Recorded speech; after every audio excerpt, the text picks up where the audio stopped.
m'appelle Olivia Paroldi, je suis graveuse d'estampes urbaines. Je fais principalement des estampes qui sont destinées à l'espace urbain. J'ai été formée à l'école Estienne à Paris, qui est l'école des métiers du livre. J'ai fait un diplôme des métiers d'art en gravure et un diplôme supérieur d'art appliqué en illustration médicale et scientifique. Voilà. Et à la suite de ça, j'ai travaillé d'abord comme réalisatrice de supports pédagogiques tactiles à l'Institut national des jeunes aveugles à Paris. Et depuis plusieurs années maintenant, bientôt 10 ans, je me consacre à une activité purement artistique autour de la gravure.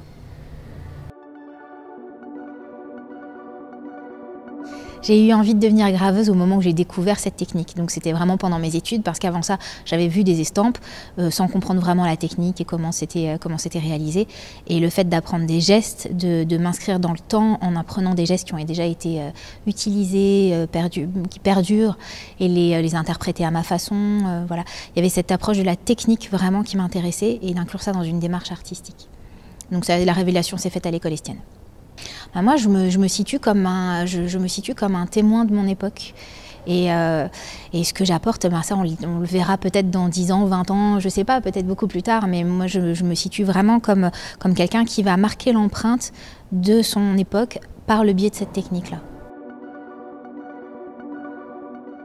Alors venir à Aubagne, c'était un immense cadeau, parce que c'est quand même idéal comme cadre pour présenter son travail.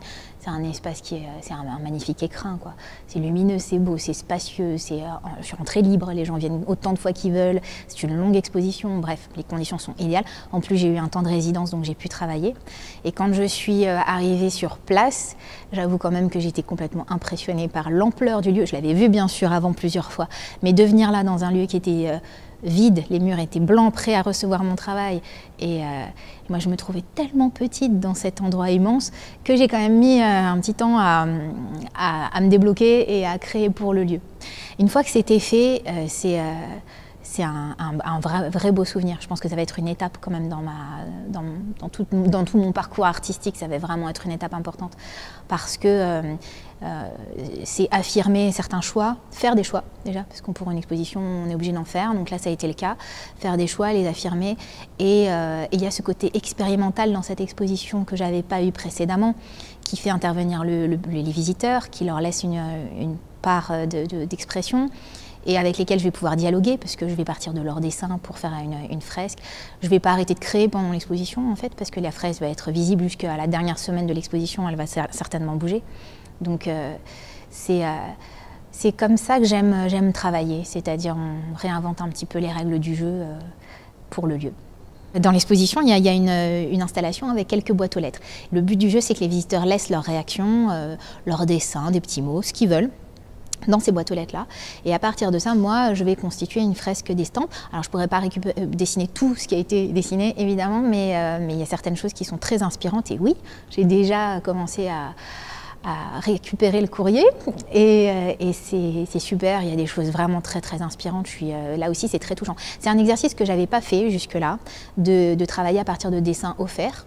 Et c'est vraiment... c'est particulier, là aussi il faut lâcher prise, hein. Il faut se dire bon je vais dessiner des choses que j'ai pas du tout choisies quelque part, enfin je fais des choix dans les dessins mais ce sont des propositions, il faut jouer avec ça et c'est un jeu, moi je vois ça comme un jeu et c'est particulièrement agréable et j'ai hâte de voir les réactions des visiteurs qui peut-être vont retrouver des morceaux de leur dessin sur la fresque d'estampes qui sera installée.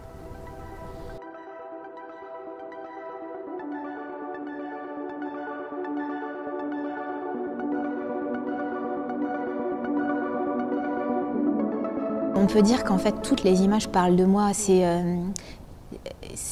c'est-à-dire que c'est une façon d'être humain en fait, c'est une façon d'être humain sur Terre. Tout ce qui fait mal aux autres, ça me fait mal aussi en fait, c'est pour ça que je les dessine moi ces gens-là, c'est pas, ils sont pas en dehors de moi. Quand je dessine ces enfants, ils sont tous un peu mes enfants, ils sont tous un peu moi et je ressens, j'ai l'impression de ressentir, surtout quand je les dessine, j'ai l'impression de ressentir ce qu'ils ressentent.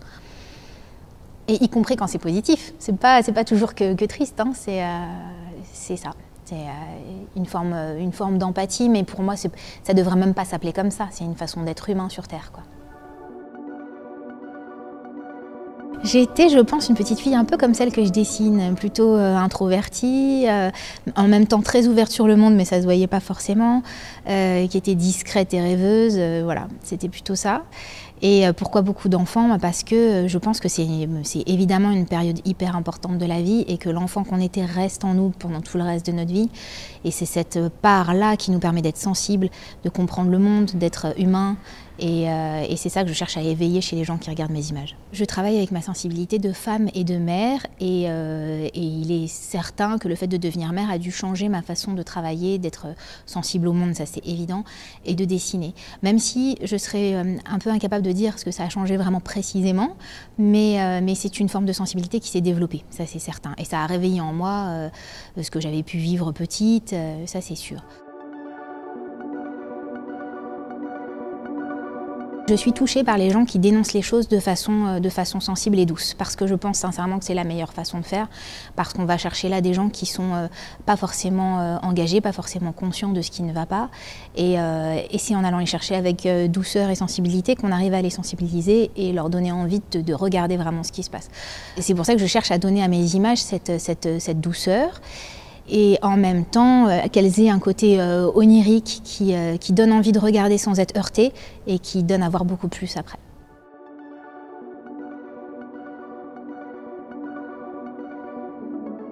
Dans la façon que j'ai d'aborder mon travail, effectivement, il y a un côté très positif. Pour moi, mes images ne sont pas tristes. Certains les voient comme ça, mais ce n'est pas le but premier.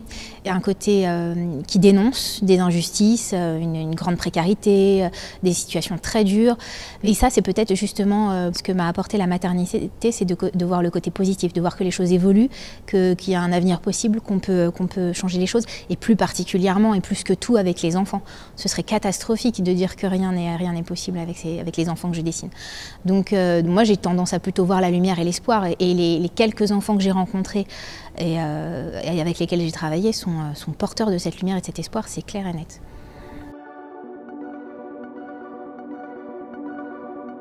Quand je grave, je le vis un peu comme le moment où je donne vie aux personnages que je dessine. C'est vraiment les graver, quand on dit graver, c'est marquer pour longtemps, c'est inscrire dans le temps, etc. Et je ressens ça quand je grave. Il y a cet aspect-là et l'aspect presque méditatif. Je suis presque dans un état méditatif quand je grave parce que je sais où je vais, il y a ce contact avec la matière qui est vrai, qui est très fort, et selon les matières qu'on travaille, quand c'est du bois par exemple, il y a l'odeur, il y a le côté très sensuel de la texture du bois, et il y a le moment de l'ancrage, effectivement, où l'image apparaît, parce que l'encre se dépose qu'en surface et tout se révèle. L'image apparaît, prend vie, il y a le regard qui s'allume, enfin il y a plein de choses qui se passent à ce moment-là. Et l'impression, et ça c'est un truc que je pense tous les graveurs du monde diront sans hésiter, c'est au moment où on soulève le papier pour découvrir l'estampes, on a forcément, pour la première fois quand on imprime, on a forcément une surprise. On a pu prévoir beaucoup de choses, mais on ne prévoit pas tout. Et la façon dont l'encre se répand sur la plaque, etc. Plein de petites choses qu'on ne peut pas maîtriser forcément jusqu'au bout.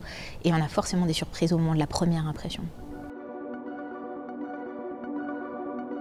Alors moi j'adore cette contradiction qu'il y a entre graver dans les matières, dans les plaques que je grave, ce qui va durer, et l'estampe, le papier qui pour le coup est éphémère et qui ne durera pas sur les murs. Mais par contre ce qui va durer, c'est ce que les gens ont vu, c'est ce petit moment, cet instant où l'estampe a été vue dans la rue et que ça a peut-être marqué les pensées de la personne qui a vu l'estampe à ce moment-là, ou que ça lui a ouvert l'esprit sur d'autres choses, ou ça a donné envie de réfléchir, de se documenter, de se renseigner.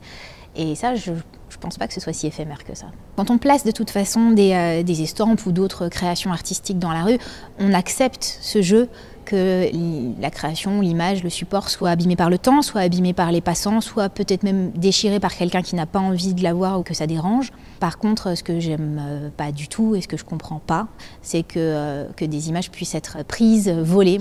Ça, je le supporte vraiment pas très bien et ça me dégoûte. Vraiment, là, pour le coup, c'est vraiment quelque chose de violent. J'accepte mal. Ça m'est pas arrivé souvent, ça m'est arrivé quelques fois, et généralement je le sais parce que l'estampe est complètement partie du mur, très proprement détachée, et ça on se doute bien qu'elle n'a pas été vandalisée mais qu'elle a bien été récupérée. J'aime beaucoup revenir sur les lieux pour voir comment les estampes sont perçues, comment ça change la façon qu'ont les gens de traverser cet espace-là, parfois de s'arrêter, de regarder, de prendre des photos, enfin bon. Néanmoins, c'est pas une chose fondamentale. J'attends pas une réaction particulière. N'importe quelle réaction pour moi est bonne en fait, parce que ça a interpellé. Donc même une réaction négative, ce serait une réaction, c'est très bien. Et quand je peux, oui, je reviens sur les lieux, mais c'est aussi pour voir comment l'image disparaît avec le temps, comment elle s'abîme, comment elle vit avec le lieu. Et parfois, il y a des surprises étonnantes. Je me rappelle d'une fois où une estampe avait complètement disparu, il restait juste le regard. C'était un petit enfant, un écolier. Il restait uniquement le regard sur le mur. Ça m'arrive rarement de pouvoir revenir quand même, parce que souvent les estampes sont collées à l'étranger, c'est soit des lieux sur lesquels je peux juste vraiment pas revenir parce que c'était de passage. Voilà. Pourquoi pas de revenir sur les lieux dans quelques années, en essayant de laisser beaucoup de temps pour espérer que les choses aient beaucoup changé et dire autre chose, oui, ce serait bien. Dans la mesure où de toute façon mes estampes, moi je les vois comme des témoins du temps, ce serait évidemment intéressant de revenir à plusieurs moments de ma vie sur les mêmes lieux pour dire d'autres choses.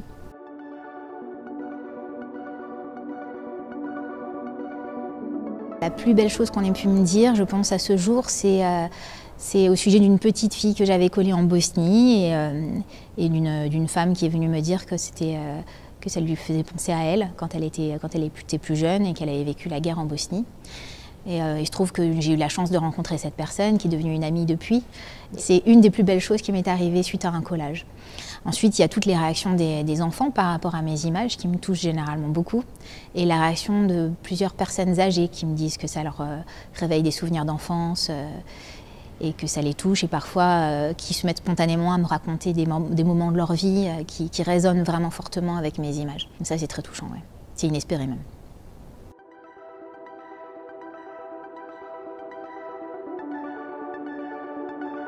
Les prochains mois et les prochaines années, j'aimerais que mon travail soit de plus en plus percutant. J'aimerais qu'il aille un petit peu plus encore bousculer, un petit peu plus encore affirmer certaines choses qui me touchent.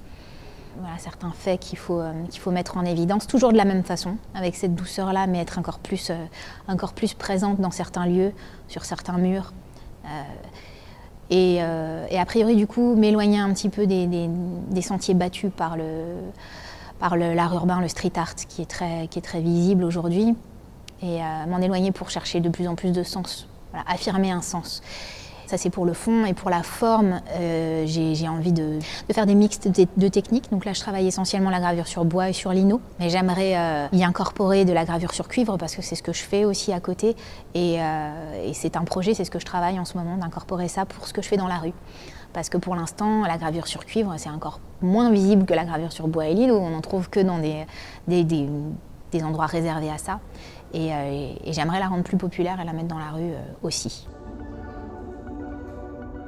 Je suis en train de prendre conscience de tout ça, de comment être artiste aujourd'hui, ce que ça implique. Enfin, j'en avais conscience évidemment, mais pas à ce point-là. C'est-à-dire faire un travail qui se vend ou qui se vend pas, et à qui on le vend, et comment, par quel biais, quelle personne on touche, qui achète notre travail. Enfin, c'est une multitude de questions. On s'imagine que c'est évident, mais c'est loin d'être le cas. Il faut faire une foule de choix et s'y tenir et affirmer ses choix tout le temps. Et je suis confrontée à tout ça en ce moment. Donc je ne sais pas trop ce que ça va donner dans quelques années, mais à l'heure actuelle, je fais beaucoup de choix. Je choisis qui diffuse mon travail, qui le vend. C'est une façon un peu de choisir qui va l'acheter aussi et à quel prix. Voilà, je sais que je fais des choix qui forcément ne vont pas dans le sens où je pourrais vendre le plus, mais c'est des choix qui rentrent pas en interaction, enfin qui ne viennent pas troubler ma façon de penser.